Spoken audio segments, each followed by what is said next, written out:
David Tison, bonjour. Bonjour. Cette semaine, quelques sorties, dont Cendrillon. Alors, on a tous vu ce dessin animé. Alors, il s'agit donc de Cendrillon avec donc de vrais acteurs, avec l'actrice Cate Blanchett que tout le monde connaît. C'est tout simplement donc la reprise de l'histoire de Cendrillon avec un côté un petit peu plus humain, même si la magie est toujours là, bien sûr. À savoir que on pourra ravir les plus petites puisqu'il y a un court-métrage de la Reine des Neiges devant. C'est la suite des aventures de la Reine des Neiges. Ça dure 5 petites minutes. Il y a une petite chanson dedans et voilà, c'est très sympathique à regarder. Et ensuite le film Cendrillon que tout le monde connaît. On poursuit avec Diversion. Alors là, c'est une histoire d'intrigue autour d'un arnaqueur et d'un apprenti. Alors c'est un film avec Will Smith et Margot Robbie. Margot Robbie, vous avez pu la voir dans Le Loup de Wall Street, qui était un très bon film d'ailleurs. Le film est réalisé par Glenn Ficarra et John Reca qui ont réalisé le très bon Crazy Stupid Love, qui était une comédie romantique un petit peu moderne, qui était très très sympathique.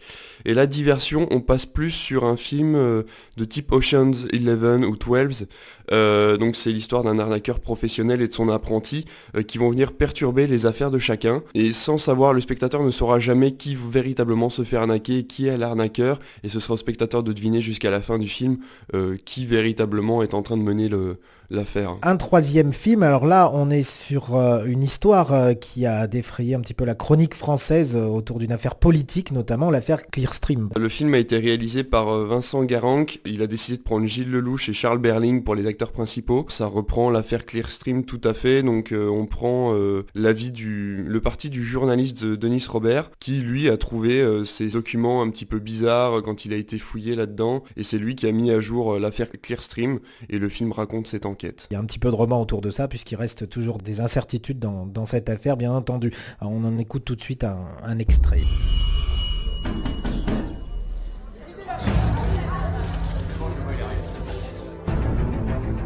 Vous êtes bien Denis Robert? Ouais.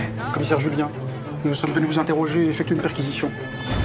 Si j'avais su qu'en me lançant dans cette enquête, j'allais me foutre dans une telle merde. Que j'aurais sur le dos une multinationale, des banques, des avocats, des juges, des huissiers, des policiers. Vous avez déjà entendu parler de Clearstream? Que je me retrouverais au cœur des guerres fratricides entre les deux principaux marchands d'armes français. Et de 2 candidats à l'élection présidentielle. Franchement, je crois que j'y serais pas allé. J'ai rencontré un type. T'as raconté quoi? L'histoire du système de dissimulation de capitaux à l'échelle internationale.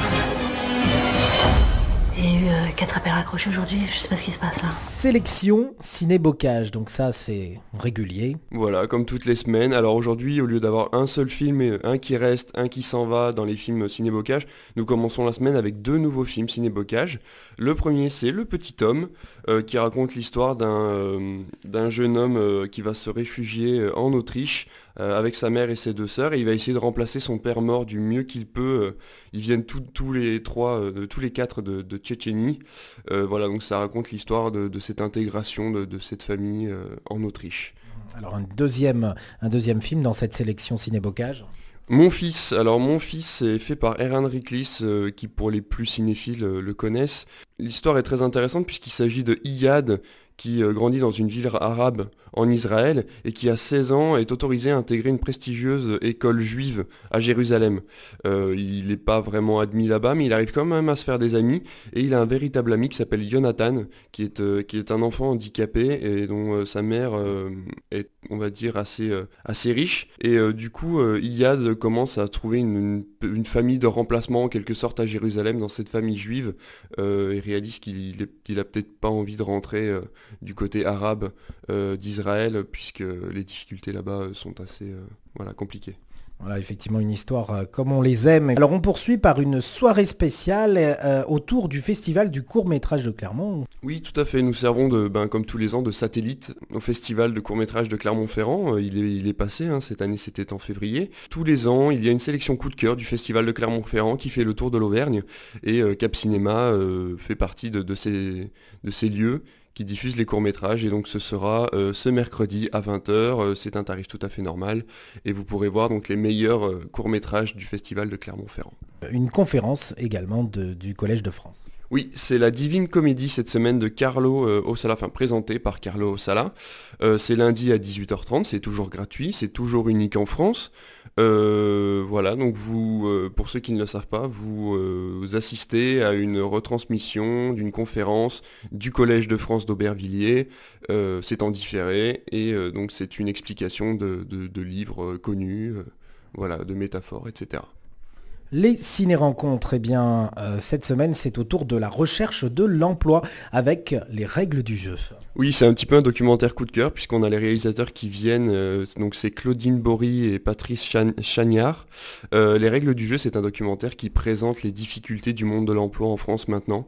Donc vous avez des sociétés dans les grandes villes qui se présentent comme des formateurs à l'embauche, c'est-à-dire que quand vous ne trouvez pas d'emploi, que vous pensez que vous n'êtes pas fait pour ça, vous allez voir ces personnes-là qui vous expliquent quelles sont les règles du jeu pour être employé maintenant en France, pour être employable, surtout en France, comment répondre au téléphone, comment répondre lors d'un entretien d'embauche.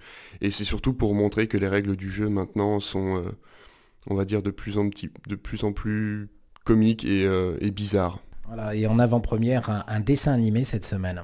Oui, il s'agit d'En route, c'est par les studios DreamWorks que vous connaissez pour Dragon, Kung Fu Panda ou encore Shrek, qui arrive avec une toute petite histoire très mignonne. Bon alors, la Terre a été envahie par des extraterrestres plus que mignons, et une petite fille rencontre un des extraterrestres qui a été un peu rejeté par sa tribu, et du coup, ensemble, ils vont vivre des aventures allant de Paris à New York, et un petit peu toutes les villes du monde. C'est dimanche à 16h. Et voilà un programme très rempli, David Tison, cette semaine à Cap Cinéma à Moulins, et comme chaque semaine, eh bien, vous pouvez remporter des places pour voir ces films au choix, donc au 04 70 20 50 40.